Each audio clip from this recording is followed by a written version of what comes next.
से पहले के हमारे सारे अवतार मानवीय धारणाओं से बाहर हैं। जैसे मत्स्यावतार मछली है, वराह अवतार शूकर है, कच्छपा अवतार कछुआ है, नरसिंह अवतार नर है और सिंह है।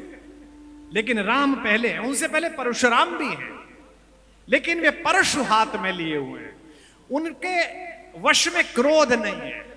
जगत के कल्याण के लिए क्रोध आ जाता है, लेकिन राम जी को क्रोध नहीं आता। राम को कोई क्रोधित दिखाए तो समझ लेना इसमें इसका कोई एजेंडा होगा। राम का क्रोध नहीं है। राम को पूरे जीवन में आधा आधा बार, 2 बार क्रोध आया। एक बार तो आया जब समुद्र ने रास्ता नहीं दिया, वो भी क्रोध नहीं था, वो भी डराना ज्यादा था। जैसे हमारी देखो, माता और पिता के पीटने में क्या अंतर है। जो 70 से पहले पैदा हुए लोग हैं उन्हें पता होगा, अब तो बच्चा पिटता ही नहीं, हम तो काफी कूटे गए हैं। और जरूरी नहीं कि हमारे पिताजी ने पीटा हो, मोहल्ले के सारे चाचा ताऊ ने सबने मारा। अच्छा, अब कभी पिलखवा जाते हैं अपने गांव में तो वो बताते हो रहे हैं बुजुर्ग हमारे 84-85 साल के, अजय बहुत मारा मैंने ऐसे बचपन में, बड़ा काम किया हो तुमने, मतलब बहुत नोबेल पुरस्कार का काम कर दिया। माता और पिता के दोनों की पिटाई में अंतर है। पिता आज्ञा नहीं लेता, जूता उठाया और शुरू। मां जब गुस्सा होती है तो 15 मिनट तो चप्पल ढूंढती है, अरे लियो मेरी चप्पल, अरे ले। पीटना नहीं है, डराना है। ये माएं समझ नहीं है सारे। गुस्सा बहुत है, मन में बहुत नाराजगी है, लेकिन इसके चोट ना लग जाए। नालायक, नाच जा तेरा, बताऊंगी तेरे पापा को, लियो चप्पल। चप्पल ढूंढती रहेगी। ये वो महिला है कि रात को 3 बजे सोते में उठा दो और कह दो कि वो जो तुम्हें मैंने एक आलपिन दिया था वो कहां रखा था, तो अंधेरे में आंख बंद करके आलपिन ढूंढती थी कि ये रखा हुआ है। इसे पुत्र की पिटाई के लिए चप्पल नहीं मिलती, क्योंकि पुत्र को भय भी दिखाना और मारना भी नहीं। तो राम जी ने 3 दिन तक समुद्र से रास्ता मांगा, समुद्र ने दिया नहीं। तो इसलिए क्रोध तो है, लेकिन मातृव्रत क्रोध है।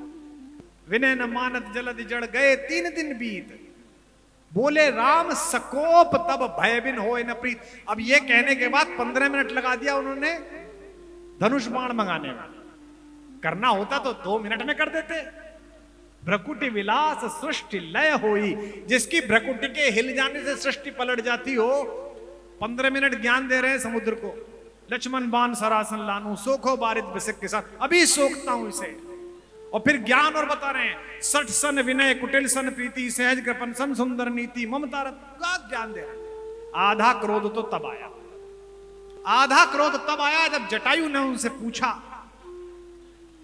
जटायु को चाचा कहा उन्होंने, तात कहा, आप मेरे पिता के मित्र हैं, मेरे चाचा के समान हुए, मैं आपका संस्कार करने की अनुमति चाहता हूं, क्योंकि मैं अपने पिता का संस्कार नहीं कर पाया, कैसा अभागा पुत्र हूं।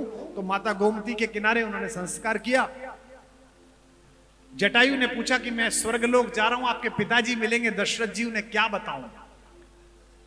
तो पत्नी का अपहरण हो चुका है, रावण अपहरण करके ले जा चुका है। इसे कहते हैं राम होना। क्या अद्भुत पंक्ति है, मुझे रोमांच हो जाता है। राम ने कहा, चाचा जी पिताजी को कुछ मत बताना। उन्होंने कहा, जो मैं राम, अगर मैं राम हूं और उनका लड़का हूं, इसे कहते हैं आत्मविश्वास।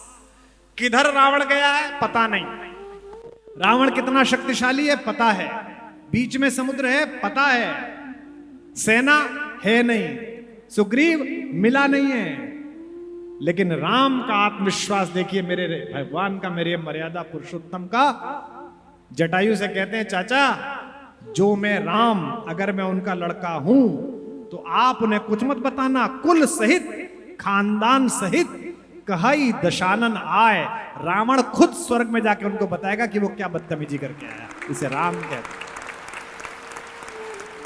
इसलिए राम एक ऐसे पात्र हैं जो आपके घर में प्रतिपल मिल सकते हैं।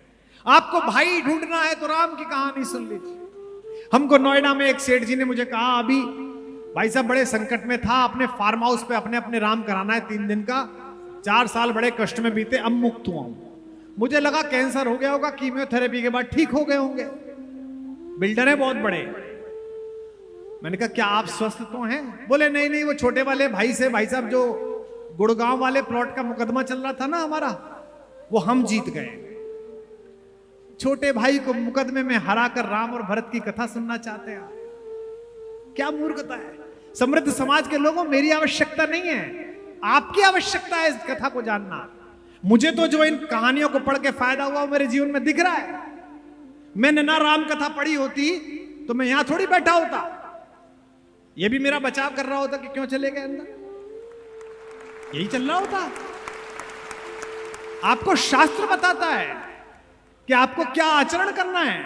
आपको महाभारत बताती है कि दुशासन और दुर्योधन के साथ हो, अगर कर्ण हो तो रथ छोड़ के उतर जाओ, ज्यादा मित्रता के चक्कर में मत पड़ो। तो भाई कैसा हो, यह कहानी बताती। एक पुत्र के रूप में, एक नागरिक के रूप में, एक मनुष्य के रूप में क्या भूमिका है, ये कहानी सिखाती है। दुनिया में शायद इससे बड़ा कोई मॉरल स्टोरी नहीं है। हमारा दुर्भाग्य यह है कि मुझको मेरे बचपन में क्या पढ़ाया गया, ध्रुव, प्रहलाद, आरुणी, लक्ष्मीबाई, तात्या टोपे, महाराणा प्रताप, और आपको क्या बताया जा रहा है? कभी बच्चे की कहानियां सुनना, टॉम, डिक, हैरी। पिछले 10 साल में जैसे कहानी ने सबसे ज्यादा पैसा कमाया है भारत से, अपने कार्टून बेच बेच के, उस कहानी में कोई पुरुषार्थ नहीं है। हैरी पॉटर, उसका चमत्कार इतना है कि बस वो इसे एक चमत्कारी झाड़ू मिल गई है, उसको वो नीचे लगा के उड़ता है, उससे क्या चमत्कार होता है? राम पुरुषार्थ की कहानी है। राम निकले हैं तो उनको कोई किसी प्रकार की सिद्धि नहीं मिली है, राम ने अपने स्वत्व से अर्जित किया। जैसे जब शेर जंगल में निकलता है तो उसके राज्याभिषेक नहीं होता, उसकी ओथ सेरेमनी नहीं होती कि इतने बजे शपथ ग्रहण होगा। राम जब भारत से निकले हैं तो उनकी ओथ सेरेमनी नहीं हुई, पूरी प्रकृति ने झुककर प्रणाम किया कि महाराज आ गए हैं, सरकार आ गए हैं, मेरे पिताजी आ गए। नाभिषेको न संस्कार सिंहस्य क्रियते वनः विक्रमोर्जित सत्वस्य स्वयमेव मृगेंद्रता।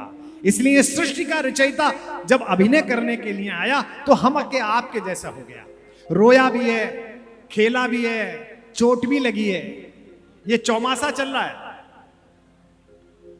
पानी बरस रहा हो, लाइट चली जाए और पत्नी कहीं गई हुई हो, तो कितना भी व्यापार कौशल वाला पुरुष हो, उसके दिमाग में यह लगने लगता है कि वो आ क्यों नहीं गई।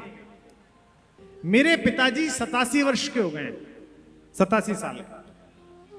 उनकी विवाह को हो गए हैं 58 साल। 19 साल की आयु में उनकी शादी हुई। वो 1 घंटे में माताजी पिताजी 60 मिनट होते हैं, वो लगभग 120 बार लड़ते हैं दोनों। और अगर 15 मिनट के लिए मेरी माताजी चली जाएं तो वो 30 बार पूछते हैं तेरी मां नहीं आई। अभी एक दिन मेरी माताजी कहीं चली गई, मुझसे कह रहे थे, मैं कुछ पढ़ रहा था, मुझसे 10 मिनट में 10वीं बार पूछा, अरे तेरी मां नहीं आई। मैंने कहा जी तब तक मुझसे लड़ लो। ये जो दाम्पत्य का सुख है, इसको निभाने वाले मेरे राम से जब मेरी माता विलग हुई तो वो ऐसे ही रोए, ऐसे ही परेशान हुए जैसे एक पुरुष परेशान होता है। पशु पक्षी से पूछने लगे, हे खगमृग, हे मधुकर श्रेणी, तुम देखी सीता मृग नैनी। चातुर्मास में अपने छोटे भाई से कहते हैं, आकाश में बादल गरज रहे और मुझे डर लग रहा है। किसको डर लग रहा है?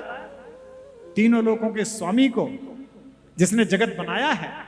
गन गमंड नभ गरजत गोरा, प्रिया विहीन मन डरपत मोरा। इसीलिए मैं सदा कहता हूं, इस जगत को देखने की दृष्टि भी राम है और इस जगत के दृष्टा भी राम है। इस समस्त सृष्टि के रचयिता सृष्टा भी राम है और इस जगत की एक सृष्टि मनुष्य के रूप में वे भी राम है। एक सफेद रंग की कब्रगाह है जहां 2 लोग लेटे हुए हैं, एक बादशाह, एक उसकी बेगम। सुंदर बिल्डिंग है, अच्छे लोगों ने बनाई है। मैं उन कारीगरों को प्रणाम करता हूं जिनके कौशल का नमूना है। कहते हैं ये प्रेम का प्रतीक है। अजीब बात है, मुझे तो यह संयोग नहीं मिला कि मैं देश की नीति का निर्धारण करूं। कभी ऐसा संयोग पड़ गया और मुझसे कहा गया इस राष्ट्राध्यक्ष को घुमा के लाओ, तो मैं उसे आगरा नहीं ले जाऊंगा। इससे बेहतर तो मैं उसे बिहार ले जाऊंगा, जहां एक गरीब आदमी, एक मांझी, उसने अपनी गर्भवती पत्नी को एक पहाड़ से फिसलकर गिरते हुए देखा तो एक हथौड़ा और एक छैनी उठाई और पहाड़ का कलेजा चीर कर रास्ता बना दिया। वो पहाड़ दशरथ मांझी का जड़ा बड़ा प्रेम का प्रतीक। इससे बड़ा प्रेम का प्रतीक अगर किसी विदेशी को घुमाना हो तो हेलीकॉप्टर में बिठाकर राम सेतु के पत्थरों का दर्शन करा देना, जिस पर एक प्रेमी चढ़कर गया। राम मानस भी हैं और गीता भी है, राम मानस भी है और गीता भी है। राम है राम भी, राम सीता भी है, राम है राम भी, राम सीता भी है। राम गृहस्थ है, राम है संत भी। राम गाइए। गृहस्थ है, राम है संत भी। 14 साल बाद जब भगवान लौटे तो उनका स्वागत पूरी प्रकृति ने किया। और जब उनकी शोभा यात्रा अयोध्या की गलियों में जा रही थी तो असम की राम कथा में एक उल्लेख आता है असमीज भाषा में। उन्होंने भरत जी को बुलाकर कहा कि क्या मेरे आगमन से अयोध्या के बच्चे प्रसन्न नहीं है क्या? अयोध्या के नागरिक प्रसन्न नहीं है क्या? तो भरत रोने लगे। भरत ने कहा एक एक दिन प्रतीक्षा में बीता है, आप ऐसा क्यों सोचते हैं? आपने ये सोचा भी कैसे?